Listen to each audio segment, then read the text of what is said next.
Welcome to the Smart Money, Dumb Money Show. I'm your host, as usual, Keith Richards. As you know, I'm a technical analyst and Chief Portfolio Manager of Value Trend Wealth Management. Today, we have a guest interview, and I like doing these. And what makes this one unique is it kind of ties a couple of ends together for me because I'm going to interview a man who I've known for some time, and you guys will probably know him as well, and that is Michael Hainsworth. And Michael was the chief, what was your official title? He was senior anchor at BNN. And just as an aside, before I get into what we're going to be talking about, I just want to say that there's Michael and I had a unique relationship when he was there, and I used to bring my son into the studio. And just to show you what an amazing guy Michael is, he brought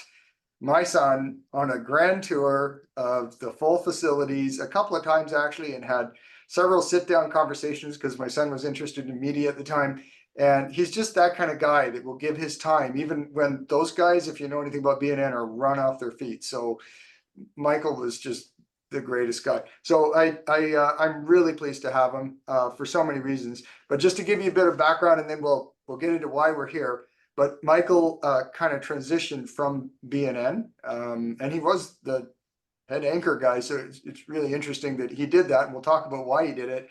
But he's moved into digital media and all the tech stuff that guys like me are completely unfamiliar with, which is why Michael's here. So I want to say thank you for joining me, Michael. You're just the best of the best guys. And Thank you. why don't we start off with just talking about why the heck did you ever leave BNN to begin with? Yeah, it's funny. I absolutely loved that job. When I was a kid, like no kid wakes up in the morning and goes, you know what? When I grow up, I want to be the guy on the stock market channel. But that's just sort of how things evolved for me. And I was there for 18 years because of the people. Media can be a shallow money trench where good men die like dogs and thieves run wild. And so often what leads one to hop from one job to another. You may recall the theme song to WKRP going up and down the dial in radio. What kept me at BNN was the people behind the scenes. Well, for example, my producer, my primary producer, she and I worked together very closely for 12, 13 years. And when I left, she described it as a divorce. And I felt very much the same way as well. But 2018 marked my 30th year in broadcasting. I got into radio at 17. I would work 11:30 p.m. to 5:30 a.m., get on the subway at 5:30, ride it to high school, sleep in the cafeteria until 8:40 a.m. when the bell rang, and then go to class. And so, that's how I got into the business. I would fall asleep in class around 2 in the afternoon because that lifestyle can catch up to you. But I never got in trouble from the teachers for it because they knew I wasn't some punk out partying the night before. This was a kid who wanted to get into radio and was actively doing that already while still in high school. So that was sort of the start of my career. And by the time 2018 rolled around, and after 11 years in radio, I moved into television, I thought 30 years is a milestone. But you know what's not a milestone? Getting a pink slip at 31 years, or 35 years, or 37 years. All it would take is a CTV bean counter to sort a spreadsheet a certain way and go, you know what? For one of him, we can have 4 kids. Or more accurately at Bell Media, if we get rid of one of him, we can save a ton of money. And so instead of waiting for that to happen, I jumped out of the media airplane without a parachute, and I had to sew it on the way down to avoid a Michael-sized crater in the planet. Well, I tell you, when you left, I for one was so sad because I continued on the show, but you get to really enjoy having certain hosts, and you were definitely well, you and Frances Hordowski. I've already mentioned you. I've interviewed her on this Yeah. show as well, and you guys were always my two favorites. Like they were the ones that I looked forward to, and I was so sad when you left, and when Frances left too. So. Anyways, so let's talk about what you're doing now, because you've kind of morphed into digital media. In fact, before we started recording this, Michael was critiquing my background. So So this is Constructive advice, I would say, constructive not advice. critiquing. So that's kind of what Michael's doing now, and he's working with some pretty big clients. So why don't you talk a bit Yeah. about that? Yeah, I jumped out of that plane, as I said, without a parachute. And honestly, I expected the phone to ring and it to be a bank. Oh my God, you've left the stock market channel. We need you.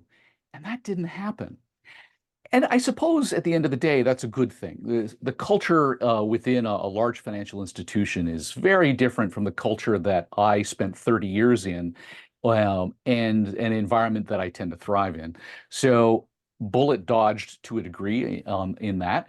Watch me 5 years from now land a job at a bank somewhere and have to eat those words. But when the phone didn't ring with a job offer from a big bank to be their, media guy or what have you, um, I thought, okay, well, it's time to hang out my own shingle and be that media consultant that I had spent my entire career talking about.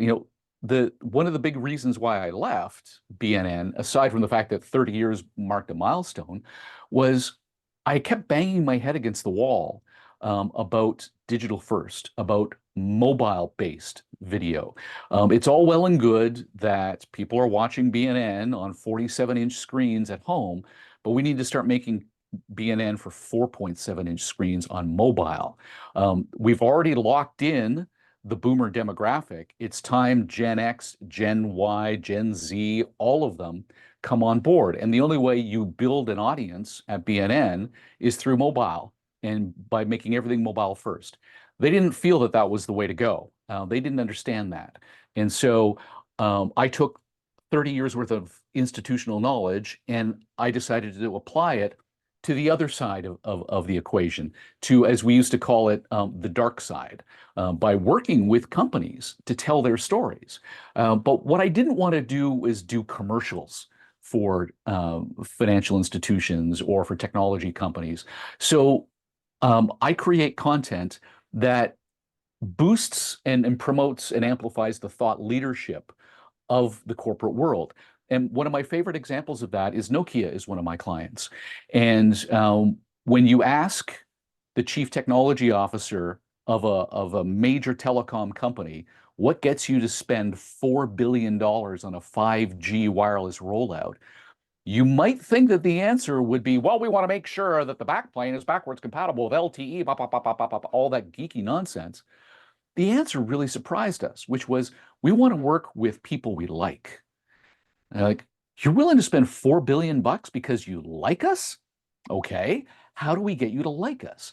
So we created a thought leadership series that had absolutely nothing to do with 5G. I went around the world talking to interesting people about interesting things to create a halo effect for this telecom company. We went to London and I spent the day with the founder of Wikipedia, Jimmy Wales, to talk about the future of truth in the age of alternative facts. And we created an entire 9-minute episode about why the facts guy is still confident that reality will win out over the lies and the subterfuge of Republicans in the United States, for example, of Russian propaganda, for example. He was really optimistic. We went to Burbank, California, and spoke to preeminent science fiction author Cory Doctorow to find out why science fiction predicts the future. And the very first thing he said was, it doesn't. Like, mind blown. Let's talk about that. So we created some interesting content that had nothing to do with 5G, but talked about the future. And it helped build a foundation for me for what was next in my career, which went from 80% of my day at BNN was talking about finance and 20% tech, to being the other way around, where most of my clients are technology-oriented clients, and we spend about 80% of my day talking about the future, and about 20% of the day talking about the economy, public policy, and the types of things that are necessary to build a bigger and better society. Uh, you're the question you're asking, I should say, revolving science leading technology. That's kind of funny because what came to my mind right away was Jim Kirk and the flip thing, which eventually probably was an inspiration for the Motorola, flip phone that first came out, Yep. right? So you never Yeah. know. But one of the things you mentioned to me, at least it's a term, and I mean, I want to talk about this because being a long time cycle guy, as a technical guy, I'm always interested in cyclical changes. And you mentioned what you called the fourth industrial revolution. So maybe you can talk about that because that's a cool term, if nothing else.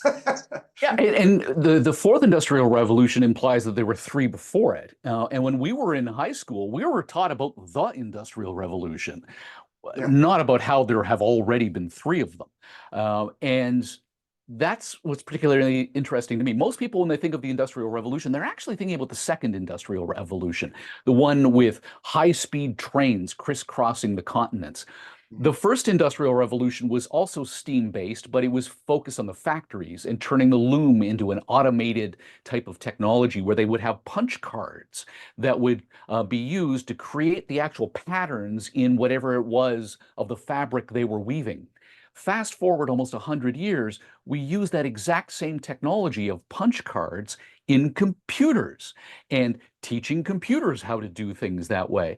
So the first industrial revolution was steam. The second was the introduction of trains for long distance, as well as electricity. The third industrial revolution was the integrated circuit, the computer chip that gave us the IBM PC, the Macintosh, personal computers that people could actually have at home.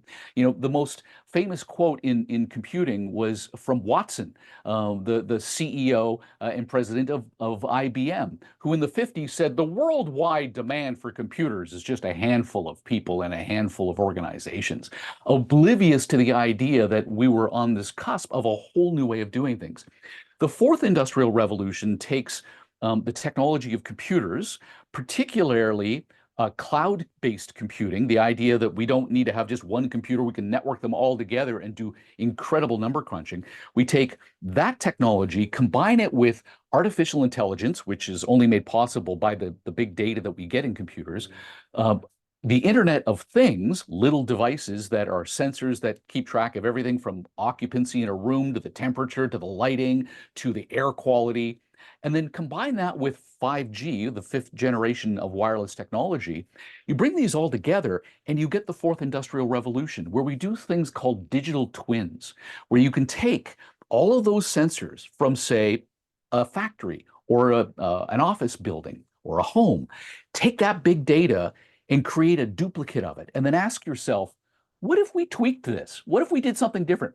Could we save money if because we know what the sensors tell us about the number of people in a room and the temperature of that room, what if we lowered that smart building by 1 degree? How much would we save? What if we sped up the factory floor by 5%? How much more throughput would we get? Fourth industrial revolution technology allows us to do that sort of stuff. And then we add things like the metaverse with VR headsets, and you can stand in a virtual version of that factory and know exactly what the implications are because you're physically in a virtual recreation of it. So I'm going to ask you, Michael. You're just talking about all the data gathering, and I got to admit, as an old guy, I'm 62, so I grew up with doing longhand calculations. You're a slide ruler guy, aren't you? It Through was, and I was, through. it was a big deal to get one of these things, these guys, goes, oh, I Yeah. remember the first time I ever got a financial calculator and you'd punch in the formula and you'd watch it actually work and finally come up with Yeah. the answer, right? So that aside, so there's, when we talk about AI, there's kind of two concerns. So one of them you and I talked about before, which was, will it replace jobs? But actually, I want to Yeah. ask you another thing that ties into that. So all these little devices are gathering information. I know if I walk around with this phone, I'm being tracked. And Right. my wife is always saying, they know what you're doing. And you go on the internet and you look at a pair of underwear, and before you know it, everywhere you go, you see underwear on your screen, right? So this is the kind of stuff that maybe, including the whole AI employment thing, like, do you have any comments on this privacy and invasion of people's jobs and privacy and all these things? How do you feel about that? Well, let's start with privacy and then we can get into the jobs component. My favorite story about that privacy implication, and I was just talking about buying a cottage. Next thing you know, all I see are ads for cottages. Um, there's a great story in the advertising world about a man who one day decides he needs a mattress. So, like any smart person would do, they put the time and effort into researching the best mattresses. If you've ever bought a mattress, you know it's really complex. It's ridiculous. How to compare them is crazy. I think we should do a whole investigation into the mattress industry. But this man did all that research. But while he was doing that research, suddenly he noticed everywhere he looked, mattress ads, everywhere. He made a decision. He bought his mattress, and he was surprised again that after he bought his mattress, all those mattress ads disappeared. That story is from the 1920s.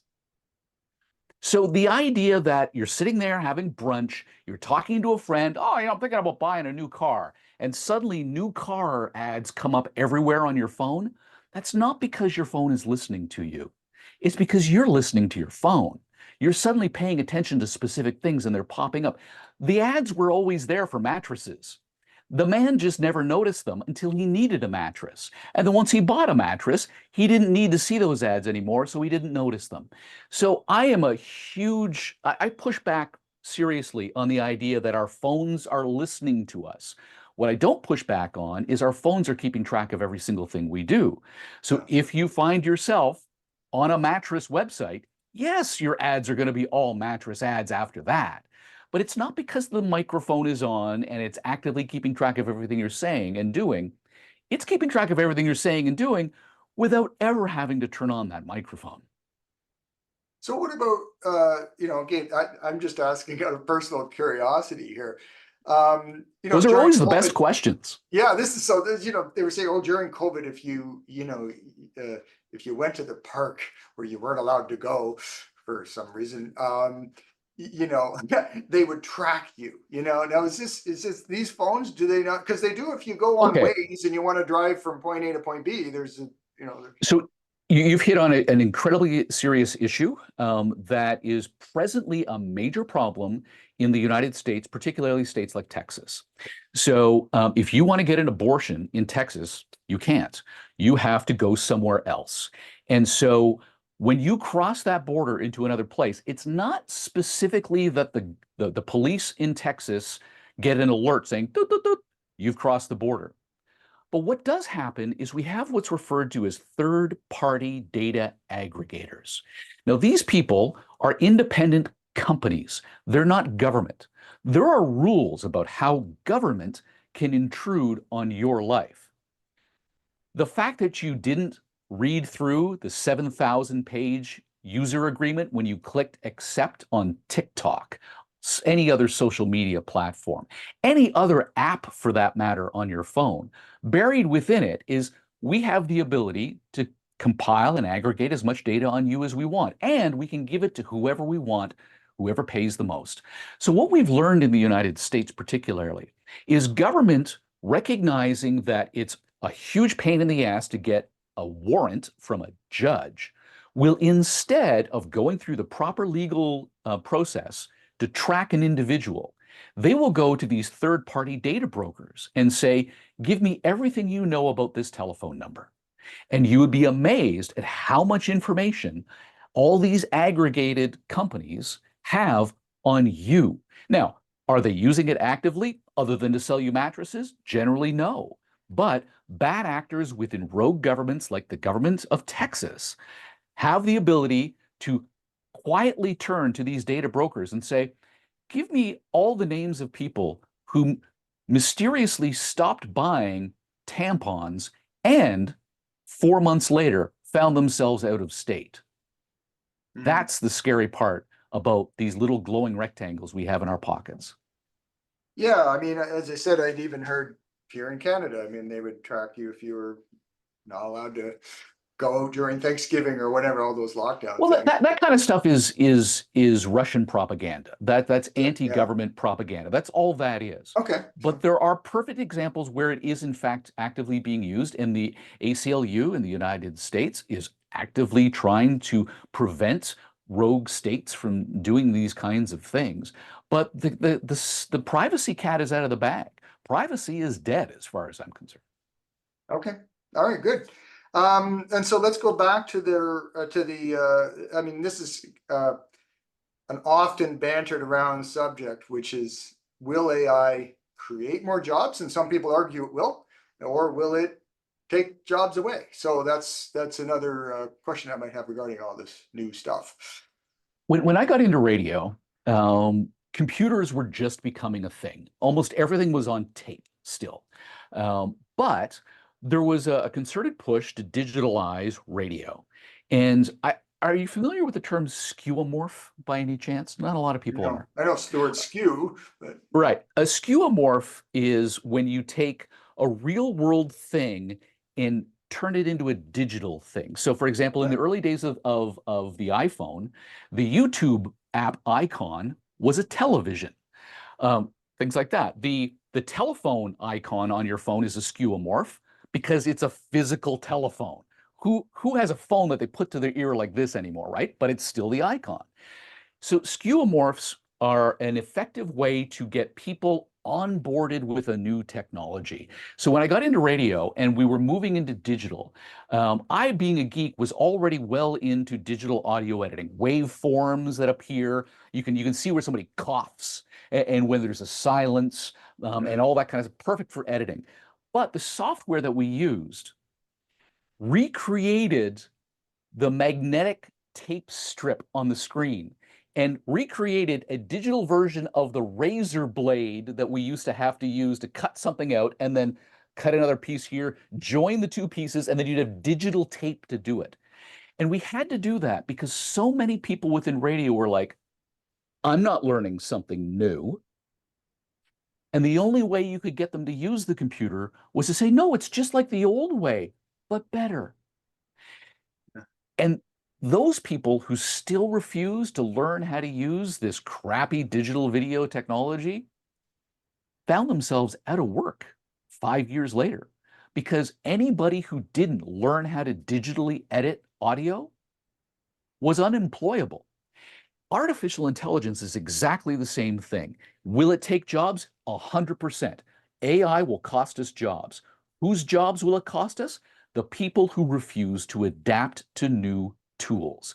And AI is simply a tool. And with all new tools, we need to figure out when it's appropriate to pull it out of the toolbox and when a different tool is appropriate for that particular task. Right now, it's kind of a variation on when you have a hammer, everything looks like a nail. We're throwing everything at AI right now. We're going to see what works and what doesn't, and we're going to see who works and who doesn't. And those who are unwilling to evolve will die. yeah, it's very much like, you were talking about you've got four industrial revolutions you spoke about, but let's call it number two, the factory revolution, there was a lot of talk about, the farmers would lose their jobs, and or all the kids would go off to, work in the factories, and there would be nobody to look after the farms. But then John Deere came along. Right. So, and did half the work that the Yeah. farmhands would do. So yeah, Yeah. we adapt. And You brought up a very important point about the factory component and the reaction to the mechanization of the loom. We talk about Luddites as being people who are opposed to technology.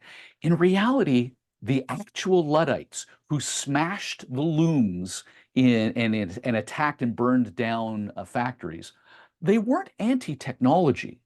What they were against was the abuse of technology in the name of profit over people.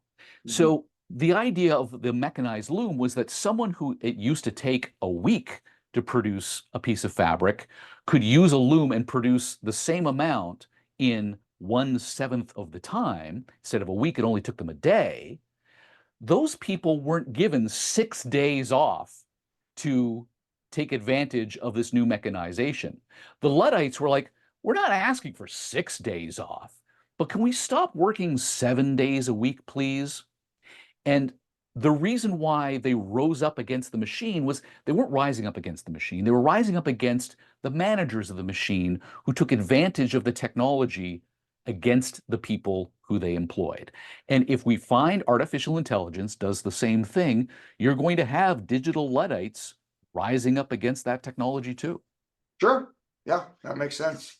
That's a good point. Thanks for bringing that up. And so, because this is a financial show, now I want to obviously morph into the how does this affect the market? So, okay, so just to, as you know, because you interviewed me many times, I'm a technical analyst. Now on BNN, we had still have the technology, by the way, has not changed a bit for those graphs, but they're horrible.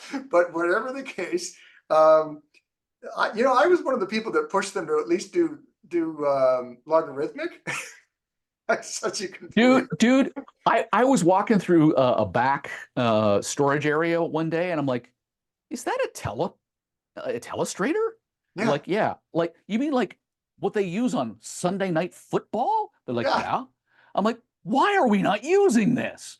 yeah. And I forced them to drag this thing out of storage, plug it in, and make it work so that you and I could actually mark up the graphs. Prior to Yeah. that, no one had any interest in doing that kind of thing. It was me who dragged that telestrator out of Isn't that storage, and funny? you and I who used it. Yeah, and it's still the same technology, which is what kills me, because I mean, you want to do graphics, you can go to heck for $300 a year, stockcharts.com or something and get really, I mean, and why they can't do that yet, it's kind of funny, but I'm not here to bash BNN because I'm still on the That's show. my job.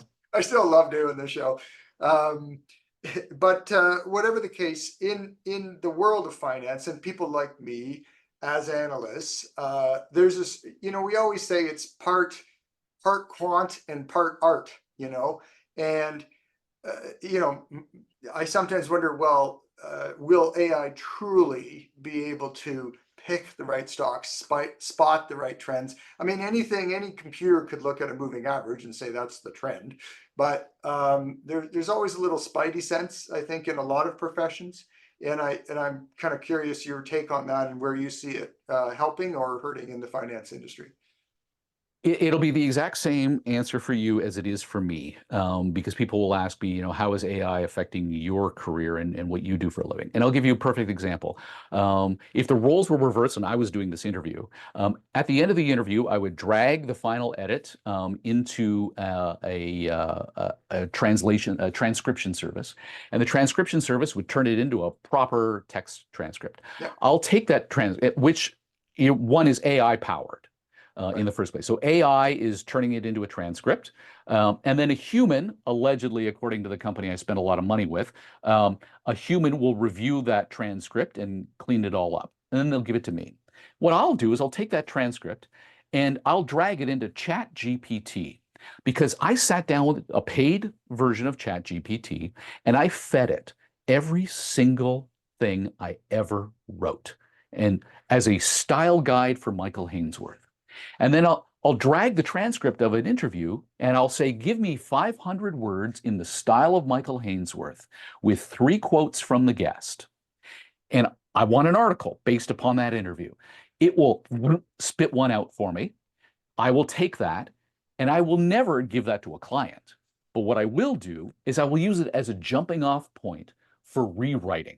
I'll never let AI write my lead. I'm the one who spent 30 years learning how to do that. So I'm going to do that. I will tweak the content. I will make sure and review and ensure that the quotes are actual quotes.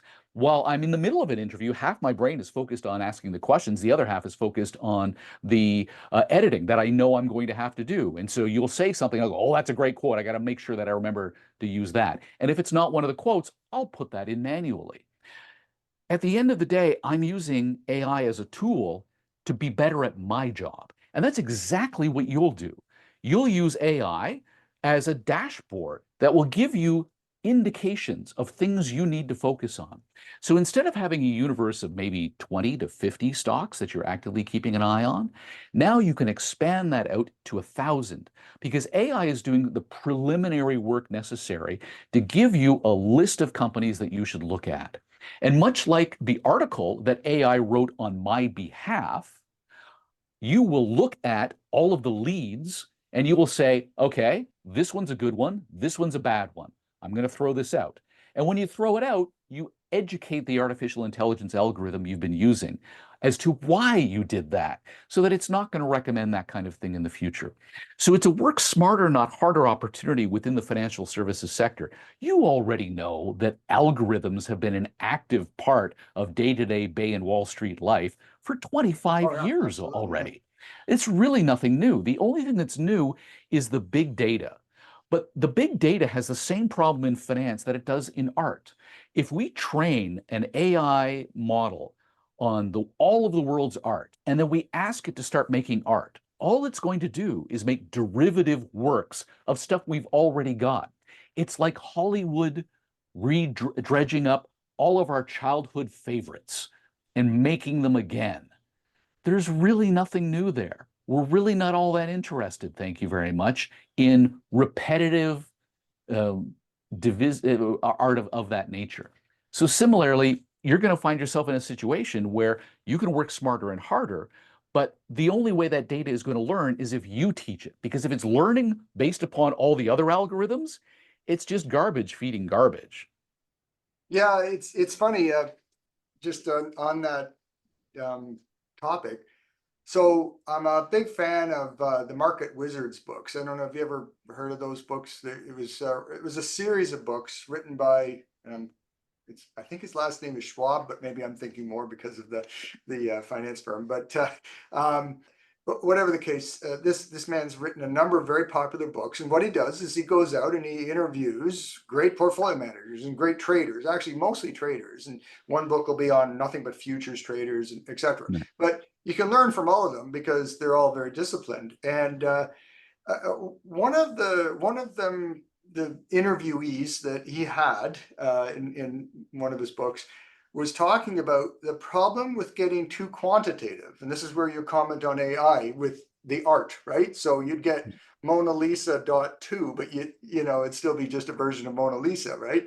Um, and this is what he was saying, is that with pure quants, a lot of those people don't actually make a lot of money if they're pure quants on the market, because you can optimize all you want. In my business, we can do things like optimize, which means you look at history and go, hey, every time it moved below the 200-day moving average, you should sell.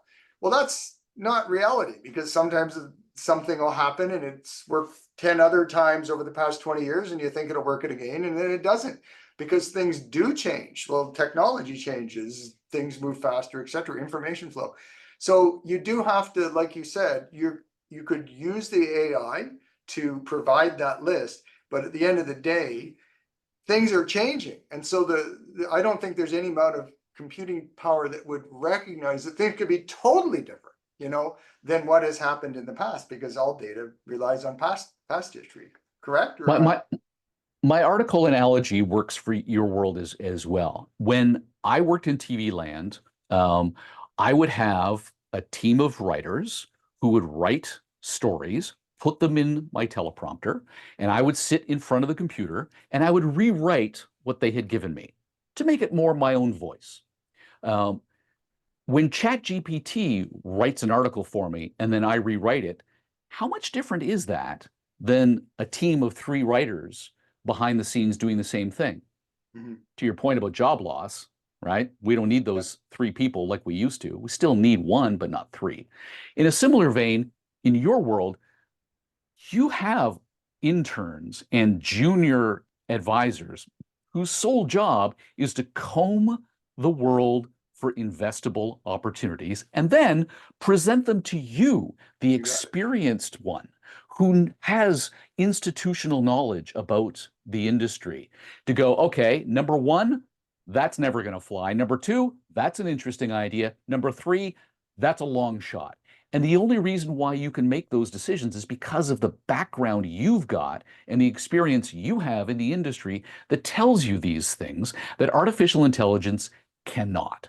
So AI is going to help you in your world work smarter, work faster, maybe not work as hard, and maybe you get this take some time off. When I write that article from scratch, that's a 60-minute process. When I write that article, rewrite that article from Chat GPT, that's a 10-minute process. That's Yeah. 50 additional minutes I can spend doing other things for my clients. Yeah, that's a great point. As a small institution, we're still footing a bill for about $20,000 a year for independent research, which does a lot of the screening using. We have different ones. Some using sentiment screens, some using one. Actually, I've interviewed a guy named Dwight on the Set Your Stop, and he does good old fashioned breakouts. But so we're getting all that information, and I'm the one that ultimately has to pick the best of the best. But what I would see, according to what you're saying, Michael, is that we're going to get all this information maybe in a more condensed and faster and more let's call it a more effectively screened process. So we even eliminate a lot of that noise that guys like me have to rifle through to find the right stock, Yeah. so yeah, that's great. Well, listen, before we wrap it up, I'd like to, because we have lots of people that watch this video from all different walks of life, talk a little bit about what you're doing in your company and how you help different companies and individuals. So when I sat in my accountant's office to incorporate federally, he said, and you can imagine there's a lot of stuff on your plate when you're going out and being an entrepreneur. And so we sat in his office and we got all the documents to start up the corporation. And he says, all right, what's the name of the company? And I was like, I hadn't even thought about a name for my company. It hadn't occurred to me. Got so many other things on my plate. That was I, I sort of thought that was kind of a good sign that I was focused on the right things, not the wrong things. So The steak, not the sizzle. exactly. So I ended up just saying, call it Hainsworth.com Corp. And so I thought that might be easy. People can find me at Hainsworth.com. That'll be great. So if you go there, it's actually a fairly out of date website by today's standards, but it still sort of gets into why I left, when I left, and some of the projects that I'm working on. But I have a range of clients. I mentioned Nokia as one of them, multi-billion-dollar Fortune 500 company. I have the C.D. Howe Institute, which is Canada's most respected think tank. And we spend our time talking about public policy issues. And I produce and host a podcast for them based on that. It's a video podcast. And so there's a wide range of stuff. I'm flying around the world talking to interesting people like Jimmy Wales about interesting things. And I'm digging into the real serious meat of issues that would be the kinds of things that are talked about in the Prime Minister's office on a day-to-day basis. And then I get, frantic calls from people who are like, can you come down and media train our CEO? He's going to be on TV in a week and a half, and we just don't think he's ready. And you parachute someone like me in to kind of be the bad guy, to be the one to push the CEO around and to make sure that they're ready to be pushed around on live television. The advantage of parachuting me into that situation is the PR person who hired me. When I leave, they can turn to their boss and go, wow, that guy was kind of a jerk, wasn't he? And they don't have to worry about it falling on them. It falls on me as the guy who asked the tough questions and provided the valuable insight into what it's going to take to get an effective message across. So my new world, after 30 years of being on TV and on the radio, is to help companies, large and small, get their message out. Because one thing that I learned when I walked away from mainstream media is you don't need a 50,000-watt transmitter tower on the roof to get your message across anymore. I'm in one of my two studios, and we were talking about this before the recording started, that if this had been 20 years ago, this would be $1 million production studio. I did not have to spend $1 million to get $1 million quality in the video and audio that we're talking to each other on right now. And I'm helping companies understand that too. Well, that's awesome. So it's Hainsworth.com. Yep. That's where the people can go to find you. Okay. or on LinkedIn. Big fan of LinkedIn, and I've left Twitter and I'm now on Threads, which is a whole different podcast conversation. Okay, all right. So, well, that's awesome, Michael, and I'm going to improve my office background here. Okay, so just, No pressure. No. nobody. And this is, but this is the other thing that I learned after spending a career in a proper production television environment is the viewer at the end of the day doesn't care about all of this. They care about the content. And Mhm. if you've got the content, that's all at the end of the day what really matters. And you know that.